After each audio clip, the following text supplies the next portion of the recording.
Ok, hermanos, primero déjenme decirles para comenzar que ayer fue un día bien cansadito. Desde las 7 de la mañana estuvimos meneando ese atol de elote. Miren, no he llegado, pues, estuvo súper cansadito, pero súper bien, súper nice, súper rico. Y al final uno termina muerto. Yo vi a Carlita allá en el piso casi tirada muerta del cansancio. Yo iba muerto del cansancio también, pero miren, yo siempre he dicho que a mí ese es mi cansancio favorito. Miren, el cansancio por servir es el más rico en lo personal, ¿verdad? En lo personal. Entonces yo a veces me pongo a pensar si todos los hermanos piensan lo mismo, ¿verdad? Cuando vienen a servir, cuando pasan todo un día sirviendo, o ayer que terminamos y los hermanos iban ya para la casa y empiezan a ver en las redes sociales o en la ventana del carro, ¿verdad? Todos esos restaurantes llenos y tanta gente que hay allá afuera que no se congrega, que no le importa el Señor y que viven bien, viven muy bien y están relajados, y uno va todo deshecho a la casa a veces, hermano, sucio, cansado, se peleó con un hermano, ¿qué no pasó? Y ve un montón de hermanos que no les interesa, de personas que no les interesa la iglesia, no les interesa Dios, pero viven súper bien, ¿verdad? Y yo me pongo a pensar, ¿qué pensarán los hermanos de esa gente? Y yo creo que hay un texto para esta situación que podemos analizar. Es uno de los textos más famosos de toda la Biblia y usted ya se los puede. Lo vamos a poner, es Juan 15:5. Sí, usted ya se lo puede. Dice: yo soy la vid, vosotros los pámpanos. El que permanece en mí y yo en él, este lleva mucho fruto. Porque separados de mí, nada podéis hacer. Y a esa última frase, generalmente todos decimos amén, ¿verdad? Y a veces decimos amén con un gran nudo aquí, ¿verdad? O con un gran signo de interrogación en nuestras cabezas, porque decimos, sí que hay mucha gente que hace muchas cosas separados de Dios, sí que la hay. Sí, entonces, ¿qué es esto, verdad? Uno no puede decir, oh sí, hermano, sí, hay mucha gente que vive sin Dios, pero ellos no tienen a Cristo y no tienen la salvación. Sí, pero el texto no está diciendo eso, ¿sí? El texto no dice, separados de mí, nada podéis hacer para ser salvos. No dice, separados de mí, ustedes no tienen nada. No, dice, separados de mí, nada podéis hacer.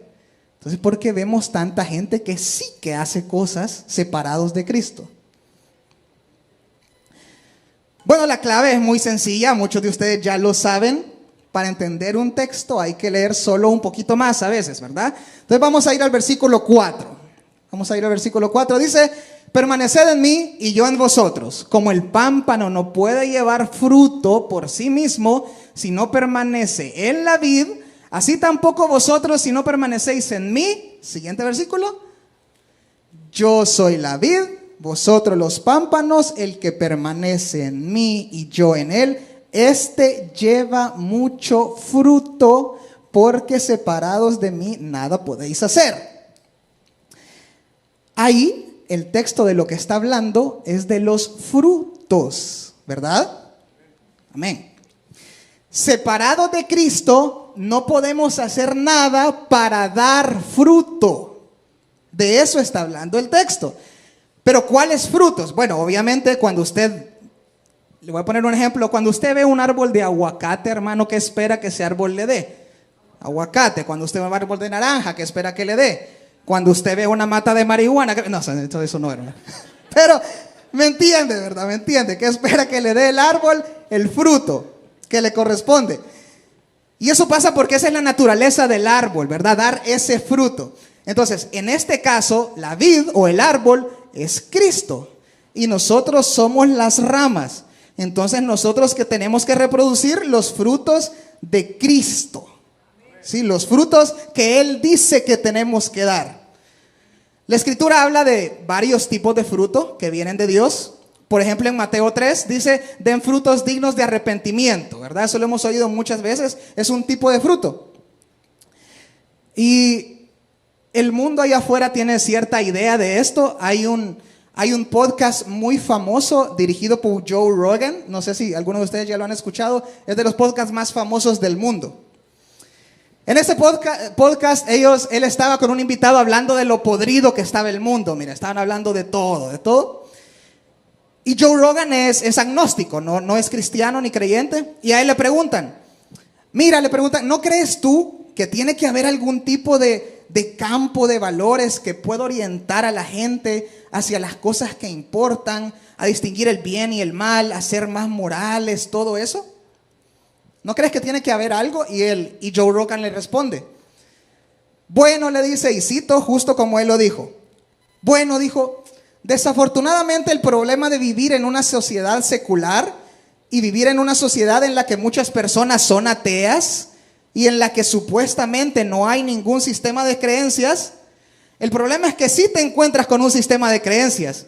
Y es que muchas de esas personas que se llaman ateas se adhieren a su propia religión progresista, con agenda, y desafortunadamente muchas personas muy inteligentes descartan todos los aspectos positivos de la religión, porque piensan que la religión son historias con meros cuentos de hadas o supersticiosos y que no tienen un lugar en este mundo moderno. La gente dice que nosotros ya somos buenos y que tu ética se basa en tu propia brújula moral, que todos tenemos una brújula moral, y eso no es necesariamente cierto. Yo creo, dice Joe Rogan, entre risas, yo creo que la gente necesita a Jesús, dice yo.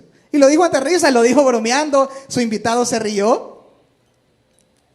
Pero cuando él dice eso, porque esa frase la decimos generalmente cuando alguien está haciendo cosas muy malas, ¿verdad? Le decimos, hey, necesitas a Jesús.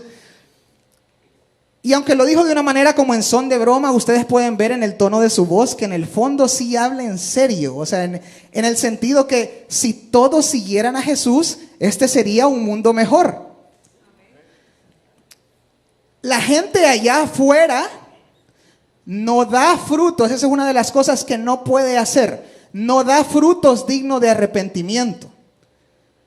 Pueden hacer cosas buenas, pero solo para ellos mismos o para cosas terrenales, ¿sí? De ellos nunca va a salir ningún fruto que llegue al corazón de Dios, porque no es su intención agradar a Dios. El ser humano siempre tiende al mal y sin Jesús es peor, ¿sí? Y Joe Rogan lo sabe en ese contexto. Entonces, lo que hace la gente allá afuera que está sin Cristo, para que nosotros respondamos esa pregunta en nuestra mente, lo que hace la gente allá afuera, cuando les aplicamos este texto de separados de mí, nada podéis hacer, significa que separados de Cristo no pueden dar ningún fruto útil o valioso para el reino de Dios. No pueden hacer nada para dar ese fruto, el fruto verdadero que Dios quiere, ¿verdad? Porque para dar el fruto que Cristo quiere, debes hacerlo por amor y para glorificar al Padre.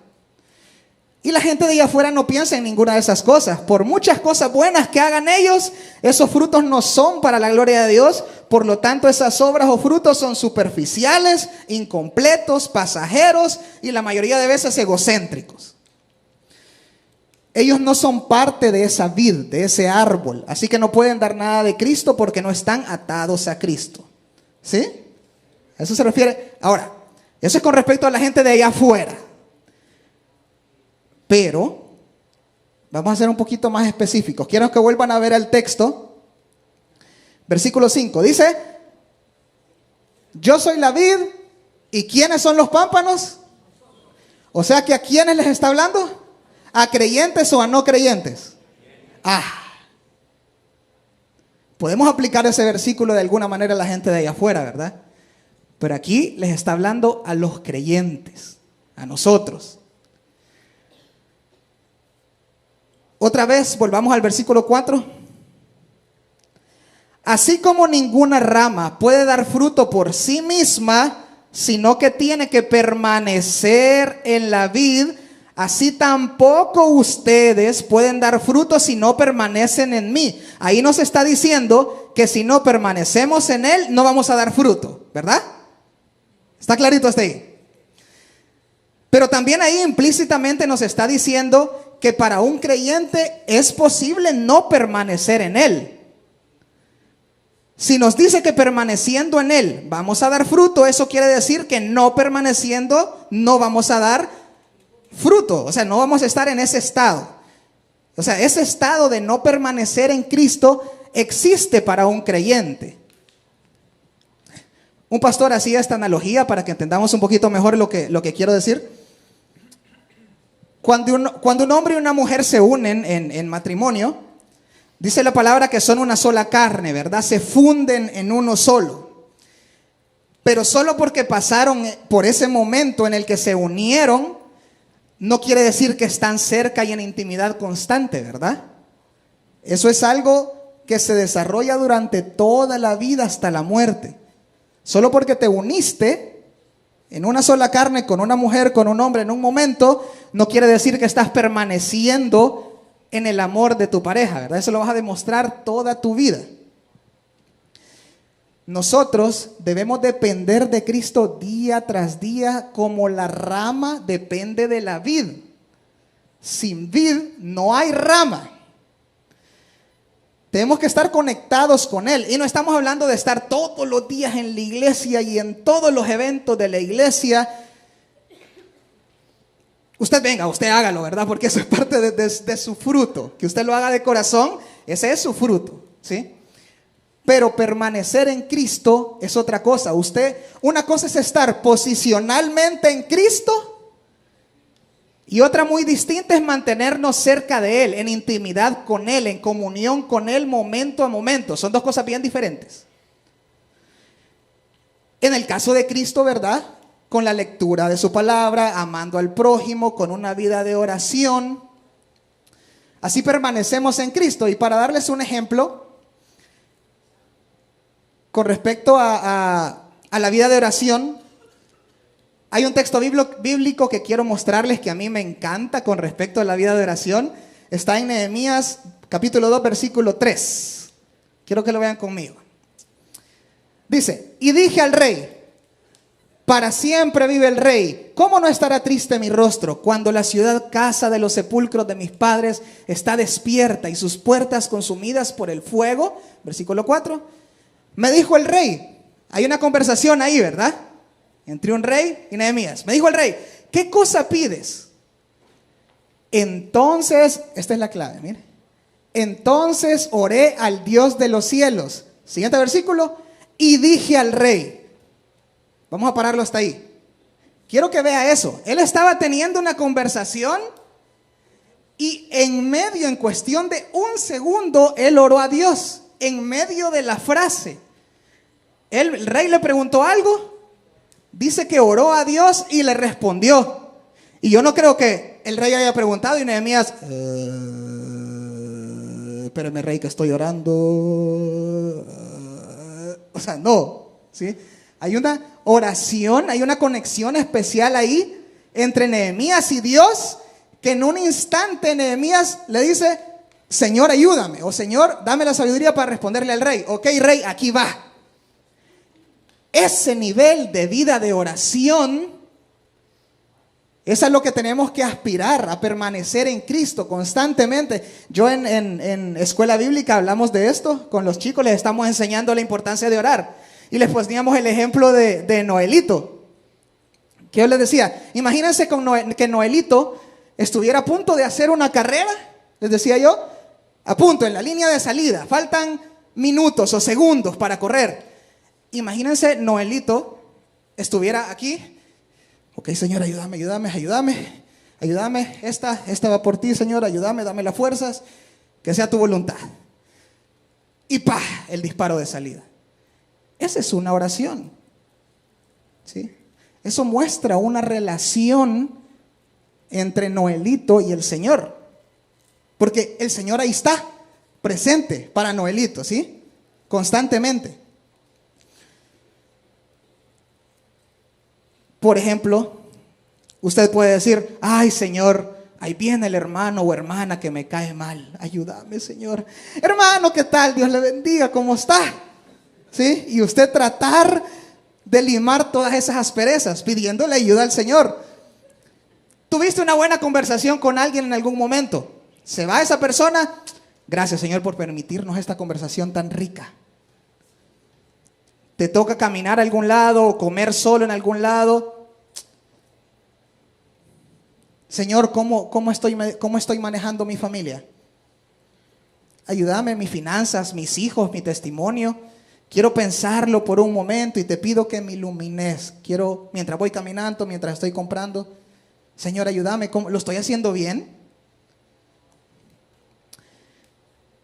Hermanos, si Cristo, Jesús, siendo la segunda persona de la Trinidad que se hizo hombre, dependía de Dios el Padre en la oración, ¿cuánto más nosotros que tenemos tantas luchas con nuestras debilidades y pecados? ¿Cuánto más nosotros necesitamos eso? Y hemos mencionado hace ratito los frutos dignos de arrepentimiento, ¿verdad? Pero hay otro fruto bien importante que la Biblia menciona. ¿Alguien sabe cuál es? El fruto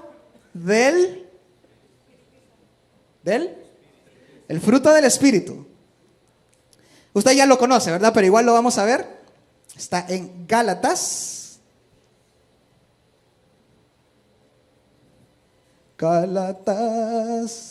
No le mandé ese, no. Yes. Ahí está, excelente. Yo sé que ya se los pueden, pero necesito que lo vean para que ustedes vean algo. Dice, el fruto del Espíritu es amor, gozo, paz, paciencia, benignidad o amabilidad, depende de la traducción, bondad, fe, mansedumbre y templanza, que es dominio propio, ¿verdad? Y note que al principio del versículo, en el versículo 22, dice, porque el fruto, no los frutos, el fruto. Así que usted no puede hacer como que fruta de temporada, ¿verdad? Ay, hoy voy a estar alegre, pero si alguien me molesta, ay de aquel que me moleste, porque yo dominio propio no tengo. No, hermano, mire usted, si yo tengo este fruto del Espíritu, pero este no lo tengo. No, hermano, es un solo fruto. Nosotros tenemos que demostrar todo el fruto, con todos sus componentes. Nosotros tenemos que ser gente que lucha por ser humilde, gente que lucha por tener una vida de oración y de lectura. No hacer eso es como ser sal sin sabor, lámpara sin aceite o una luz cubierta. Y mira, hermano, a todos nos pasa, o no sé si solo a mí me pasa, que nosotros hacemos todas nuestras cosas durante la semana, ¿verdad? Hacemos un montón de cosas, pensamos en un montón de cosas. Y no digo que esté mal, pero a veces olvidamos que Dios está ahí. Él está ahí contigo en el supermercado, Él está en esa reunión de negocios, Él está ahí presente, en el Starbucks Él está ahí también, cuando va manejando, cuando está trabajando, Él está ahí. Pero a veces nos olvidamos que Dios está ahí, incluso en medio de ciertas conversaciones que tenemos aquí dentro de la iglesia, olvidamos que Dios está ahí. Cuando hablamos mal de un hermano, cuando se da la vuelta, olvidamos que Dios sigue aquí. Un pastor llamado Sugel Michelén ponía este ejemplo. Estamos hablando de los frutos, ¿verdad? Que tenemos que demostrar si somos parte de Cristo. Entonces este pastor Sugel Michelén ponía un ejemplo. Si nosotros le mandáramos a usted 4 personas para que fuera a vivir con usted en intimidad así bien cerca de usted durante 3 años, y después le pidiéramos a esas 4 personas que escribieran una biografía suya, ¿cuál es el rasgo que más resaltaría de usted?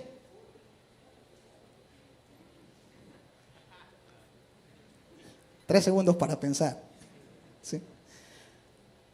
Aquí en la escritura tenemos 4 personas cercanas a los datos y a la vida de Cristo, en la que uno de los rasgos más importantes que destacan de Jesús es su dependencia del Padre. Imagínense. Hermanos, si Cristo siendo perfecto, tenía esa cercanía, otra vez, ¿cuánto más crees que no la necesitamos nosotros? ¿Qué vamos a ir a hacer allá afuera? ¿Qué vamos a ir a hacer dejando de congregarnos? ¿Qué vamos a ir a hacer dejando de orar, dejando de leer la Biblia? ¿Qué? Hermano, Cristo no es una vid, Cristo es la vid. Si todas las demás son falsas, inauténticas, engañosas. En el caso de Israel, una sombra que apuntaba a la verdadera vid. Y nosotros somos las ramas, nosotros somos las ramas cuya única función es llevar el fruto de esa vid. Pero dependemos de la vid, ¿verdad? Y si no damos frutos estando en esa vid, pues como dice el texto, el labrador no se va a agradar de nosotros.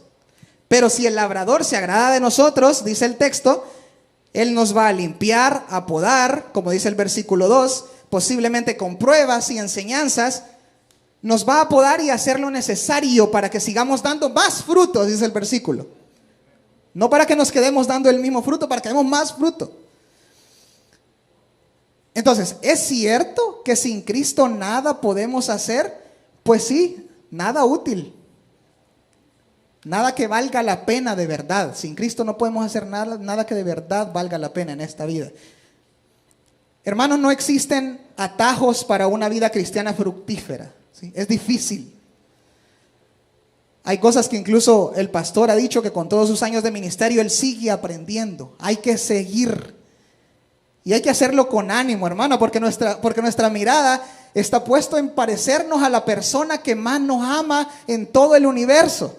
Hay que hacerlo con ánimo.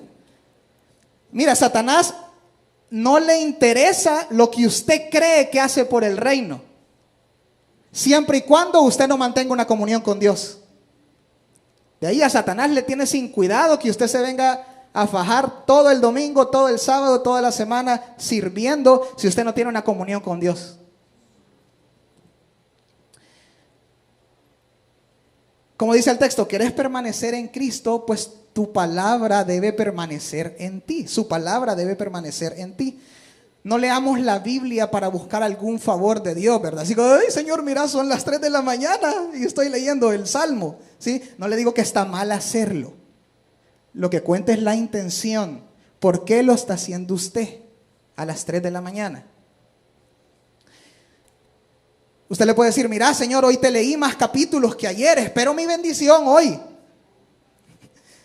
Diferente es que yo lea mi Biblia sabiendo que es la palabra de Dios y pensando, yo quiero saber lo que mi Señor quiere, quiero saber lo que mi Señor hizo y quiero saber lo que mi Señor me enseña. Hermanos, acudamos al Señor en oración, reconociendo nuestra impotencia, clamando por asistencia para su socorro oportuno, como dice el libro de Hebreos. Dígale, Señor, yo no sé qué hacer, yo necesito tu guía, Señor, estoy desalentado, necesito que me levantes, yo quiero ser útil a tu reino, pero yo sé que no voy a poder nada sin la ayuda de tu gracia. Señor, ayúdame, yo no hallo qué hacer, estoy desanimado, ayúdame. Venga donde Él, si ahí está.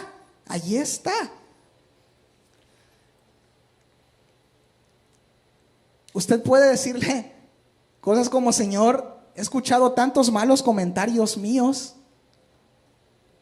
ayúdame, cámbiame, o dime qué pasa, me siento incómodo ahí, ¿soy yo, son ellos? Y es que, hermanos, no podemos olvidar que nosotros no podemos dar fruto si no es con Cristo. Nosotros solo somos la rama que lleva el fruto, pero Cristo es la fuente de ese fruto. Si no permanecemos en Él y buscamos primeramente el reino de Dios y su justicia, vamos a dar el mismo fruto que da la gente de allá afuera.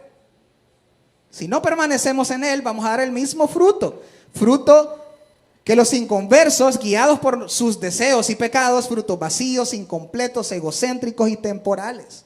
Es decir, nada que valga la pena. Otra vez, no vamos a poder hacer nada. Separados de mí, dice Jesús, ahora sí, nada podemos hacer. Hermanos, tenemos mucho que mejorar, por supuesto, muchas cosas. Sí, es inconcebible, a veces siento yo que a los jóvenes los traten mejor allá afuera que aquí. ¿Sí? Es inconcebible que usted se someta más a las autoridades de allá afuera que las de aquí. No cuadra. No cuadra, pero si bien tenemos mucho que mejorar, Hay cosas de las que podemos sentirnos gozosos. Siéntase gozoso, hermano, siéntase gozoso, lleno y amado, porque cuando usted viene aquí a escuchar las enseñanzas, y aunque a veces nos regaña el hermano Enrique con esas enseñanzas, cuando usted viene aquí a escuchar las enseñanzas, siéntase dichoso cuando está aquí, cuando lo alaba con gozo, cuando sirve con amor, cuando viene a derramar su espíritu, siéntase gozoso porque Dios ama eso, ¿sí? Dios no solo desprecia nuestros pecados, pero Dios ama este tipo de cosas cuando se hace estas cosas por amor y con intención. Dios, el Rey de todo y el Creador de todo, ama esa parte. Dios se goza cuando buscamos constantemente esa conexión con Él, cuando buscamos permanecer en Él, ¿sí? Permanezca, hermano, que este es un texto que nos dice que sí, en efecto, aquí estamos mejor que allá afuera. Amén. Oramos.